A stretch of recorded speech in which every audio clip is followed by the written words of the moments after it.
Mikrofon onlayndır. Bugünkü videonu sona kimi izləməsəz, bəzi texnoloji xəbərlərdən məlumatınız olmayacaq. Çünki bugün danışacağımız bəzi xəbərlər içərisində elləri var ki, əvvəllər buna inanmaq heç mümkün deyildi. Wi-Fi 8 təqdim olundu.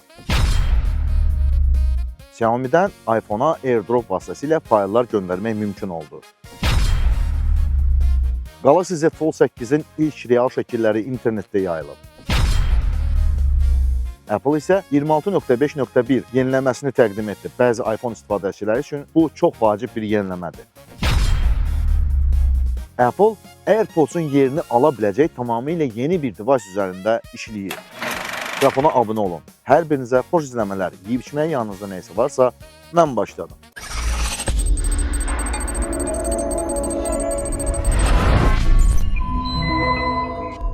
Wi-Fi 8. Bəli, düz eşitdiniz. Wi-Fi 8. Çoxlarımız heç Wi-Fi 7-nin routerunu almamışkən Asus Wi-Fi 8 routerunu təqdim etdi. ROG Raptor GT BN98 Pro 10 GB porta, oyun sürətləndirilməsinə və yeni naqilçi standarta dəstək verir. Asus Wi-Fi 8 standartını dəstəkləyən dünyanın ilk cihazı olan ROG Raptor GT BN98 Pro oyun routerunu rəsmi olaraq təqdim etdi. Yeni router artıq Computex 2026-da ən yaxşı seçim mükafatını qazanıb. Cihaz daha çox Wi-Fi 8 kimi tanınan qarşıdan gələn IEEE 811BN standartlarına əsaslanır. Asusa görə yeni texnologiya əvvəlki nəsil həlləri ilə müqayisədə ağıllı ev cihazları üçün 2 dəfəyə qədər daha çox ötürmə qabiliyyəti və təkmilləşdirilmiş əhatə dairəsi təmin edir. Şirkət həmçinin uzun məsafələrə və mürəkkəb düzülüşlü otaqlara daha sabit bir əlaqə vəd edir. Xüsusilə geymerlərə diqqət yetirən ROG Raptor GT BN98 Pro cihazdan oyun serverinə oyun trafikini təhlil edən və prioritetləşdirən AI Game Boost xüsusiyyətlərinə malikdir. İstehsalçıya görə bu gecikməni 34%-ə qədər azaldır. Oyun bağlantılarını avtomatik olaraq prioritetləşdirən xüsusi 10 gigabitlik oyun portu da daxildir. Aparat təchizatı çox maraqlıdır. Routerdə bağlantı aqreqasiyasını dəstəkləyən 2 10 gigabitlik port, 4 2.5 gigabitlik port, 1 gigabitlik port, 5 gigabit saniyə sürətli USB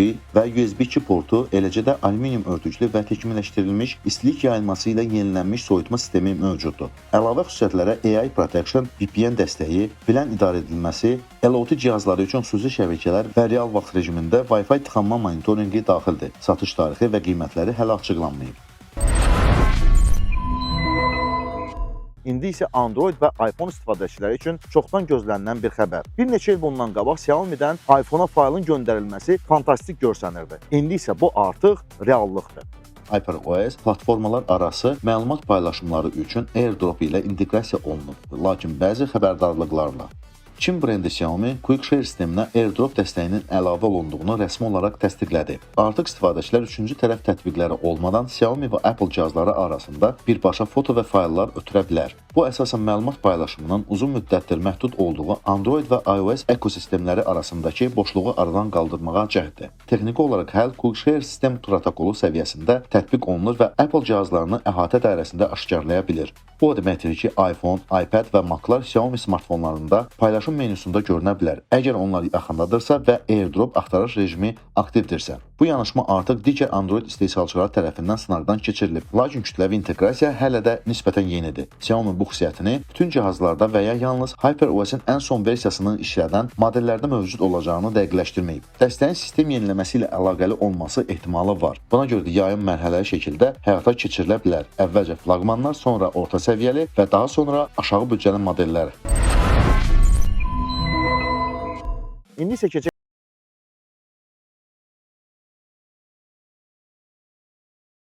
Nədir? Sizin internetdə bu gündədir? Donmalar və kəsilmələr var. Mütləq və mütləq internet provayderinizi dəyişin. Deyəcəksiniz ki, ay Zaur, bütün internet provayderləri eynidir. Start Telekom tam fərqli internet provayderidir. Siz ora zəng edən kimi özünüzə professional dost qazanırsınız. Xoş ünsiyyət, kəsilməz internet və professional texniki servis ancaq və ancaq Start Telekomdadır. Start Telekom dost kimi dost internet provayderi. Biz isə davam edək. İndi isə keçək Samsunga. Samsung bir neçə aydır ki, texnoloji aləmdə gündəmdə qalmağı bacardı. Əvvəllər Galaxy Z Fold Wide ilə Samsung interneti qarışdırdı. Bu da isə daha maraqlı oldu. Galaxy Z Fold 8 artıq real şəkillərdə göründü. Görünən isə odur ki, Samsung artıq nəhayət ki, öz istifadəçilərinin müxtəlif şikayətlərini nəzərə almağa başlayıb.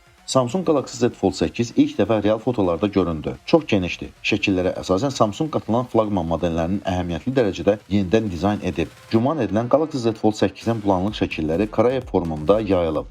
Smartfon cihazın gövdəsinin çox hissəsini gizlədən qoruyucu mühəndis korpusunda yerləşdirilib, lakin bəzi xüsusiyyətləri görmək mümkündür. Ən nəzərə çarpan dəyişiklik isə əvvəlki Fold nəsli ilə müqayisədə daha geniş gövdəsidir. Sızmanın doğru olduğu sübut olunarsa, Samsung nəhayət ki, bir çox istifadəçilərin illərdir tənqid etdiyi uzadılmış xarici ekrandan imtina edəcək. Cihazın nisbətləri əvvəlki render və maketlərə uyğun gəlir ki, bu da Galaxy Z Fold 8-in nəzərə çarpacaq dərəcədə daha geniş ekrana sahib olacağını və qatlandıqda daha rahat tutulacağını göstərir. Kamera modulu da maraqlıdır. Dərc olunmuş şəkillərdə yalnız linzaları üçün 2 kəsik görsənir. Bu Samsungun ayrıca telefoto linzası olmayan daha əlverişli versiyada daxil olmaqla bir neçə qatlanan modelləri hazırladığı barədə şayələr üst-üstə düşür. Bu addım şirkətə cihazın qiymətini azaltmağa və Fold çeşidlərinin genişləndirməyə imkan verəcək. Rəsmi təqdimata hələ bir neçə ay var. Samsung yeni nəsil qatlanan smartfonları iyul ayının əvvəlində təqdim etməyi gözlənilir. Mühəndislik nümunələrinin ictimaiyyətə təqdim edilməsi dolayı yolla inkişafın artıq başa çatdığını və son dizaynın hazırlandığını təsdiqləyir.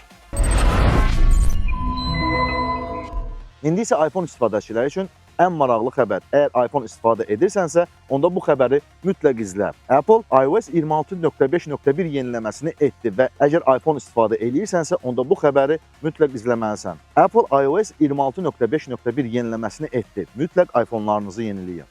Apple yeni iPhone-larda bir sıra problemləri həll etdi və cihaz təhlükəsizliyini təkmilləşdirdi. Apple bütün uyğun cihazların sahibləri üçün iOS, iPadOS və macOS 26.5.1 yeniləmələrini buraxdı.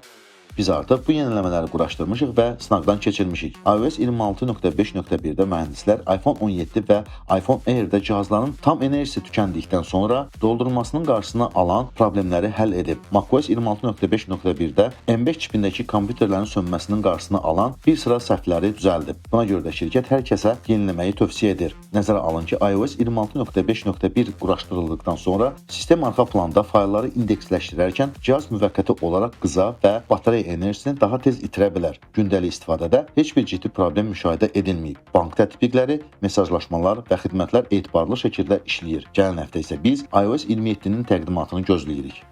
Və gəldik bu videonun ən maraqlı, ən bomba xəbərinə. Apple AirPods-un gələcəyini müəyyən edən yeni device üzərində çalışır. Cihazda kameralar, dinamiklər, Siri dəstəyi və naviqasiya olacaq. Lakin satışa çıxarılanda tam hüquqlu artırılmış reallıq olmayacaq. Insider Mark Gurmanın sözlərinə görə Apple ilk ağıllı eynəkləri 2027-ci ilin sonlarına buraxmağı planlaşdırır. Cihazın hazırlanması bir neçə ildir ki davam edir və şirkət daxilində layihə hazırki baş direktor Tim Cook üçün ən vaciblərindən biri hesab olunur. Bu cihazın Apple Vision Pro garnituru satışa çıxarılmasından sonra Apple-ın növbəti böyük addımı olacağı gözlənilir. Sızıntılara əsasən ilk Apple eynəkləri kameralı məşhur Ray-Ban eynəklərinə bənzəyəcək. Apple-ın eynəkləri foto və video üçün daxili kameralar, musiqi dinləmək üçün dinamiklər, zənglər üçün mikrofonlar və Siri ilə səsli qarşılıqlı əlaqə olacaq. İstifadəçilərə həmçinin şəhərdə gəzərkən səsli bildirişlər və addım naviqasiyası vəd edilir. Apple böyük və kompakt düzbucaqlı çərçivələr, eləcə də müxtəlif ölçülü oval modellər daxil olmaqla bir neçə dizayn variantlarını sınaqdan keçirir. Şirkət həmçinin qara, qəhvəyi və şirkətin imza mavisi də daxil olmaqla bir neçə rəng variantını nəzərdən keçirir. Şirkətin xüsusi plastik çərçivələrinə və rəqiblərlə müqayisədə daha premium görünüşə diqqət yetirir. Ən maraqlısı isə odur ki, birinci nəsil tam hüquqlu genişləndirilmiş reallıqla təchiz olunmayacaq. Gurmanın sözlərinə görə, görüntüləri gözlərin qarşısında proyeksiya etmək üçün quraşdırılmış displeylər yalnız bir neçə il sonra cihazın gələcək versiyalarında görünəcək. Əvvəlcə Apple kamera, rabitə, səsli köməkçi və iPhone ekosistemi ilə inteqrasiyaya diqqət yetirəcək. İlk Apple eynəklərinin qiyməti 200 ilə 500 dollar arasında olacağı gözlənilir. Şirkətin planları dəyişməz qalarsa, yeni məhsul 2027-ci ilin ikinci yarısında Apple-ın flaqman cihazlarından birinə çevriləcək.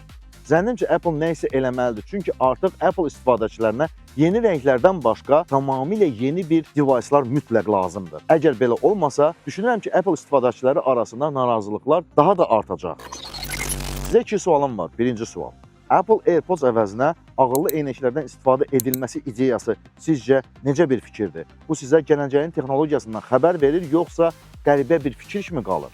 Bu sualın cavabını gəlin kommentlərdə müzakirə edək. İkinci sualım isə Samsung sevərlərədir, Samsungistlərədir. Siz mənə deyin, Samsungun bu il təqdim edəcəyi hansı device'i daha çox gözləyirsiniz? Galaxy Z Fold 8, Galaxy Z Fold Y, yoxsa Samsungun digər bir cihazını daha çox səbirsizliklə gözləyirsiniz? Bu barədə mütləq kommentlərdə yazın. Daha bir sual verim sizə. Əgər texnologiyadan maraqlanırsansa, bəs nəyə görə Qrafona abunə deyilsən? Odur ki, Qrafona abunə ol ki, dünyada baş verən ən yeni texnoloji xəbərlərdən ilk sən xəbər tutasan. Qrafon texnologiyanı sevənlərin görüş yeridir. Qrafonda maraqlı, maarifləndirici və texnoloji zəngin videolar çoxdur. Siz bu videolara baxmaqda, videoları like edib, komment yazmaqda və ən əsası Qrafona abunə olmaqda davam edirsiniz. Mən isə YouTube'da olduğum üçün sizinlə sağollaşmıram.